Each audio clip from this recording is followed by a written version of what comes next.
Street of Hormuz में तेल के जहाज पर भयानक हमला कर ट्रंप को भड़का दिया है। ईरान ने यह ऐलान किया है कि बिना उसकी मंजूरी के कोई भी हॉर्मुज से गुजर नहीं सकता।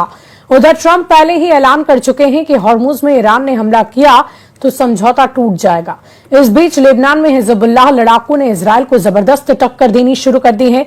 हिजबुल्लाह चीफ ने धमकी दी है कि बस कुछ ही दिन में वो इजरायल को मार भगाएंगे।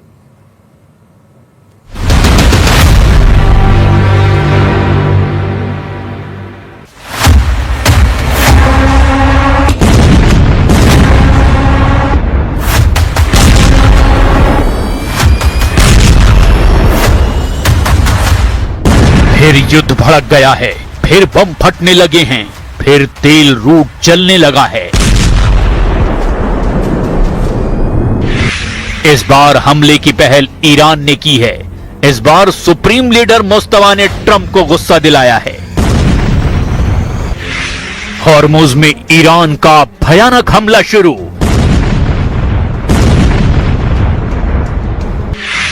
तेल के जहाजों को जलाने लगा ईरान।